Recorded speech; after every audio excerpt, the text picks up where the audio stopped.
Coming up on this episode of 2.5 Geeks, a wide drive, Intel throwing money at Ultrabooks, your questions, a lot of them, and a whole lot more. The bar has been set wicked fast. It rocked in the benchmarks. We're going to up the ante a little bit. Processing power, I kind of understand this. Hey, welcome back to 2.5 Geeks. I'm Ayaz Akhtar alongside those nuts from Hot Hardware. That's Dave Altavilla there in the middle, and that's Marco Chiappetta nodding. And today, we'll be talking about tech. But first, let's ask how the guys are doing. How's it going, Dave? I'm feeling nutty, like a nut. How about you, Marco? Do you not feel like a nut? Because Almond Joy's got nuts, but Mounds don't. So, yeah, sometimes you don't. I don't feel like a nut. I feel like a geek today. Feel like a geek. Okay. Right on. That sounds about right. Let's stop talking about such silliness and talk about, let's see, if I look around, Hot Hardware. Let's talk about hardware. That's an idea. I know it just came off the top of my head. Let's talk to Dave about the Kingston Y drive. You guys did a review, and this is a portable drive that allows you to add more space to an iOS device, right, Dave? Yes, sir. Well, could you explain more of it? We're done. Okay. That's all you need to know. Okay. Next. No, I'm kidding. Yeah, actually, the Y drive from Kingston, our memory friends at Kingston, go figure, assembled this device, and looks a lot like, an iPhone, sort of form factor, nice and thin and, about the same size as a handset. And yeah, that's exactly what it does. It enables densities of 16 or 32 gig for $130 or $175 respectively. Connected over Wi-Fi, 802.11n, is it? I'm hoping. I have to look at that up.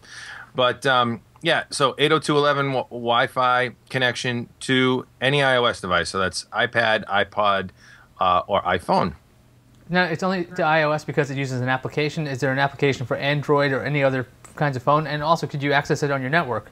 So yeah, well, let me explain how it works. It's available, to any iOS device with an app, and so you actually need the Y Drive app for your iPhone or iPod or iPad device to access it. And Android apps are coming. It's not available yet. Only iOS is supported currently. You can also hook it up to a PC via standard USB connection. Okay, so does this thing have a battery in it? So if you want to carry it around with an iOS device, is this something that you want to carry two things with? And how's the battery life on this? Yeah, so actually there is an onboard battery on the device, and it'll last about 4 hours of continuous use. So that's, continuously reading and writing files to the device. But, obviously if you're not continuously accessing the device, it's going to last longer, just sitting idle. So about 4 hours of continuous use battery life and a little bit longer, for real world sort of idle on-off type of usage. This thing sounds ridiculous, flat out, because the iPhone doesn't have an expansion. Like, can't use an SD card, a micro SD. Like, any other phone could just do that. But you have to do this. The other thing that's neat about it is, actually, you might think, this is a drawback, but it has a pretty cool feature. It has, so when you connect to it with an iPhone or an iPad, what have you, you utilize your Wi-Fi connection to the device, and therefore you can't connect to the internet. You can't connect, to another wireless router to get an internet connection. However, you can set this bridge. It has a bridge mode feature. You can set this up in bridge mode, which will allow you to access the storage on the device, and also access another Wi-Fi connection off the Y drive. So now you can have the Y drive connected to your network. Getting an IP for your internet connection, and then connect to it in bridge mode, surf, the internet, as well as have access to storage. And we actually tested it out, and there was no perceived latency. And we actually did a speed test, speedtest.net performance test with it as well. And there was no difference in overall bandwidth and throughput with the device. So, nice little bridge mode feature as well. On to Intel's crazy schemes and plans. Apparently Intel thinks the future are ultra-thin notebooks that they want to call Ultrabooks. Yeah, that's right. I didn't come up with the name, they did. But apparently they've thrown $300 million into the Ultrabook Fund. Marco, what's this fund, and what are they trying to do with this? So back at Computex, I guess it was back in June, that's when Intel sort of announced, these Ultrabooks and what their vision for an Ultrabook is. It's basically a ultra-thin, ultra-light notebook with really long battery life and some sort of tweaks to either the UI or what have you. The goal is to sort of meld the tablet experience with an ultra-thin PC, so you sort of get the best of both worlds. Nothing's really happening. It's just been an announcement. Asus has shown off a really sexy machine that they're calling an Ultrabook. I believe the model is the UX21.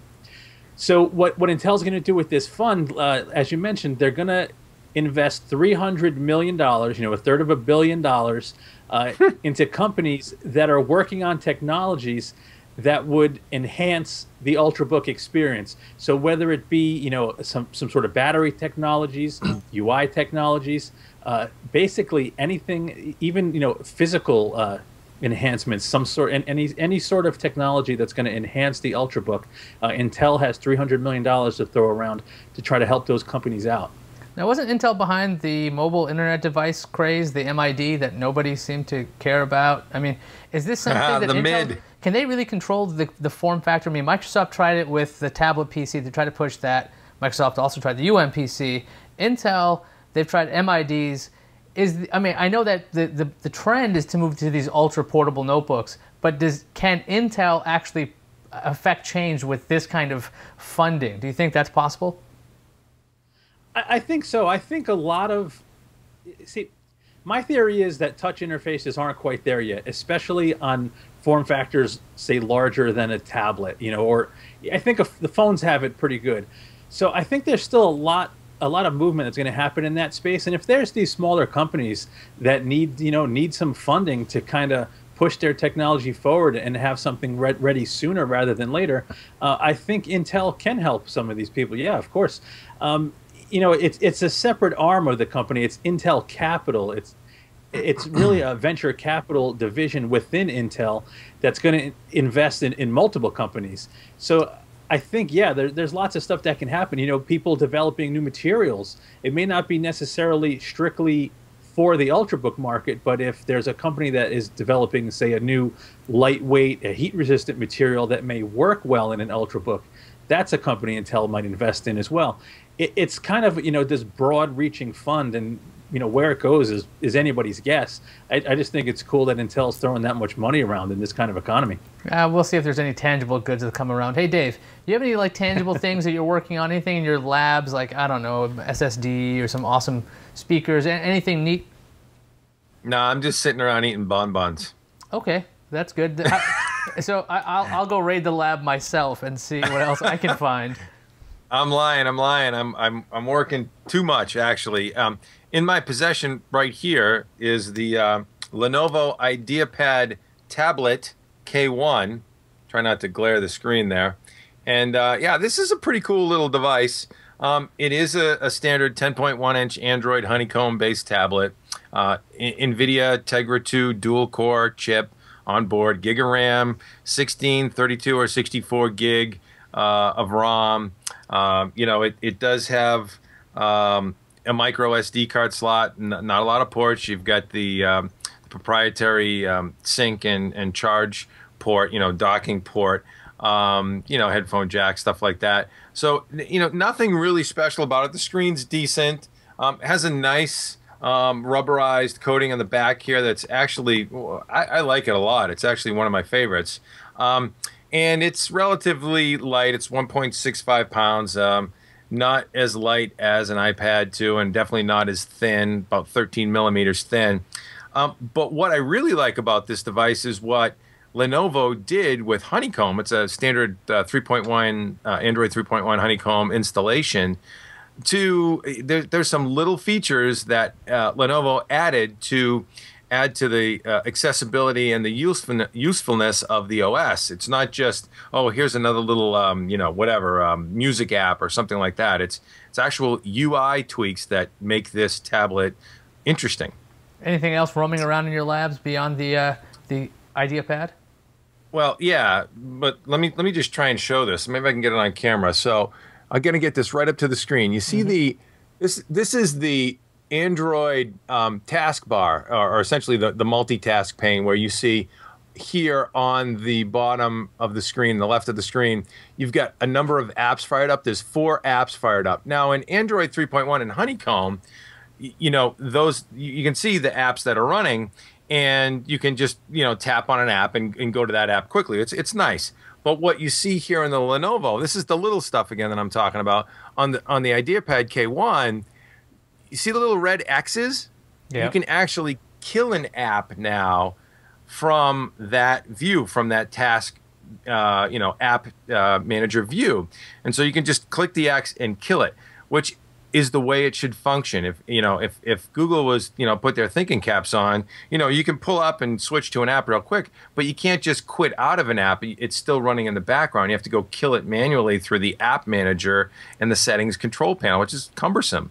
This allows you to kill off apps real quick just by hitting that X. So there's little things like that which are kind of cool with the IdeaPad K1. Now, what else am I looking at? Actually looking at a really cool case from Thermaltake. The Level 10 GT was the case that we built the last Hot Hardware sweepstakes rig on, the gaming rig. The Level 10 GT black version. I'm looking at the Snow Edition now, and it's pretty badass. Now, on to the reader questions. I believe the first one, I think, is from Omega Draco. What are your favorite peripheral devices of all time? Not just That's a Marco question. What is your favorite peripheral devices? Or devices? So multiple. I'll go first, but I bet you I have some interesting answers here, too. Favorite peripherals of all time. Tough question. I have been using PCs since the Commodore 64 days. I think some of my favorite things, if I go way back, I want to say it was from a company called Wiko. They made these awesome joysticks for the C64. Loved it. I absolutely love, it's in front of me right now. I can't show you. I love my 30-inch LCD. I think investing in a huge, high-quality screen is one of the best things any user can do. Having the kind of real estate it offers is just fantastic for productivity. And just to see people's faces when they walk in front of it, it's great. Makes those 22-inch monitors look so tiny. Agreed. I also love, I'm going to pull this into the frame. Oh, she's so sexy. Do you hear it? Do you hear the music?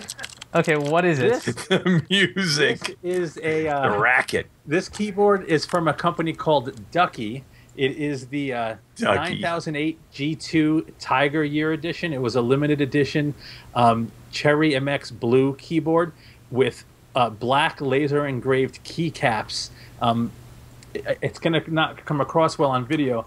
They have lettering, but it's kind of, this is my transitional board before I go full otaku and have nothing on my keycaps and have a completely blank keyboard. I really love typing on that thing right now. How about you, Dave? Do you have a favorite peripheral? Is it as cool as that laser-etched keyboard?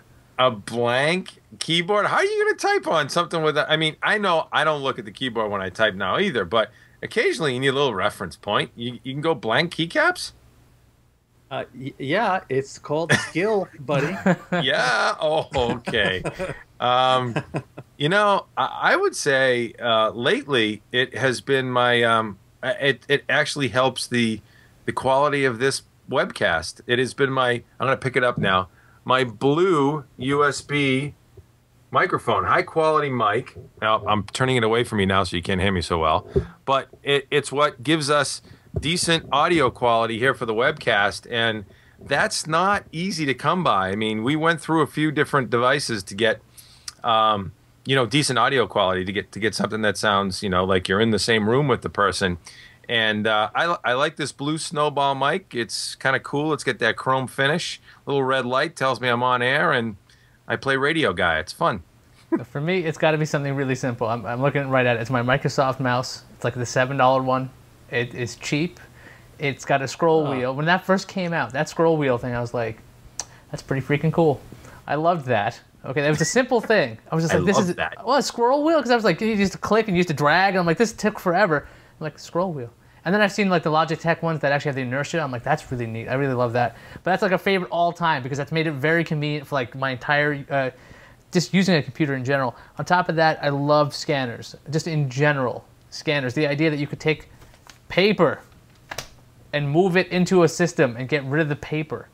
It's just like that's so like it's 2008, dude. Instead of all time. Okay, this is a big deal to me. This was like I used to have a handheld scanner from like I think Visioneer, and it worked off a serial port, and you have to like move really carefully. I remember and that slowly, and you could never get it right.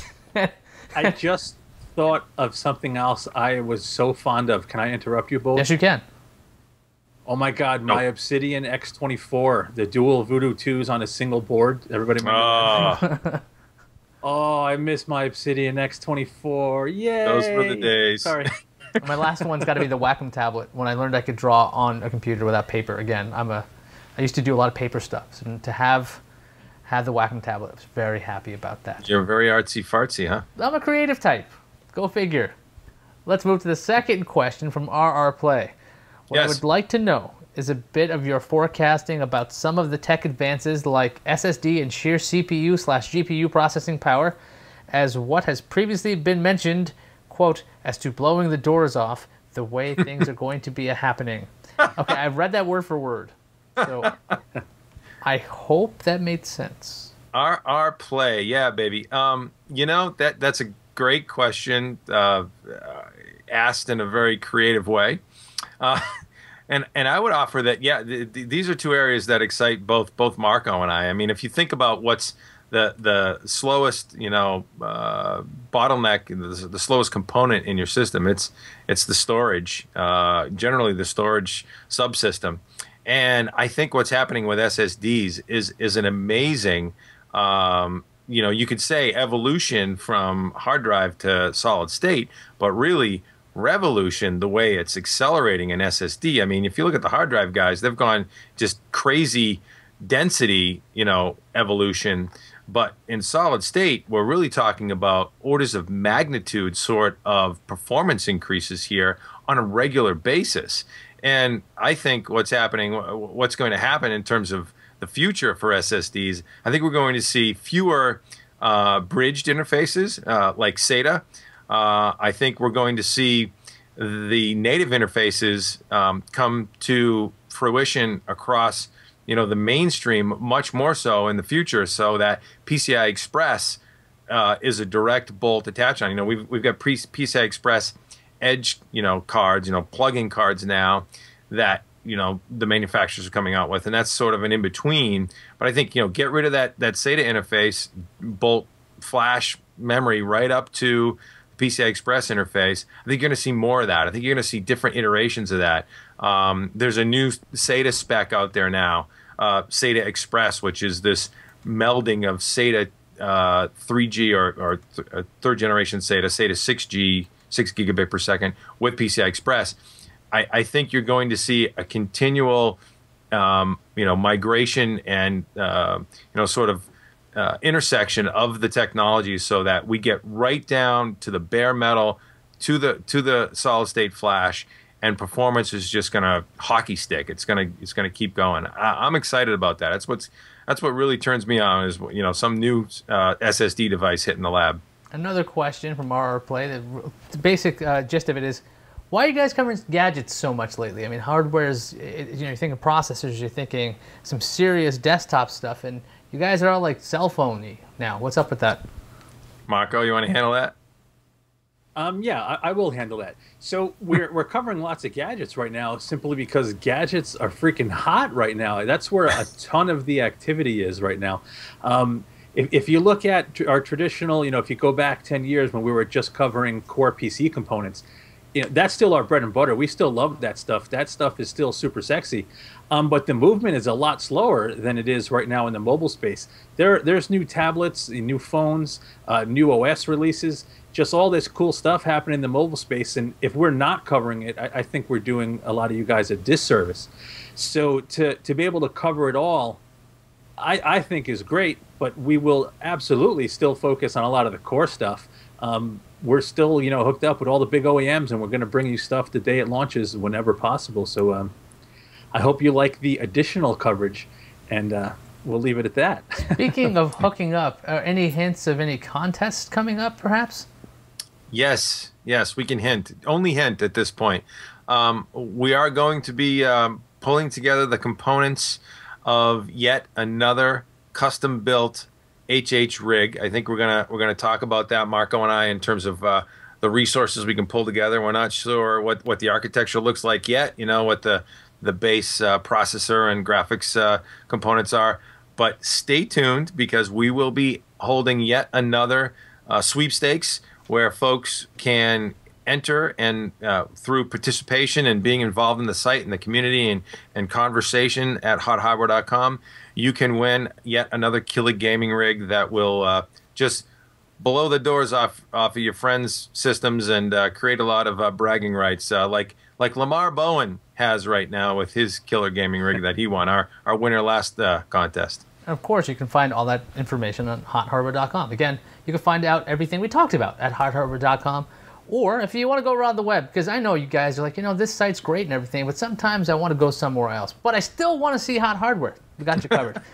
There's dig.com/HotHardware. There's Facebook.com/HotHardware. There's Twitter.com/ guess what?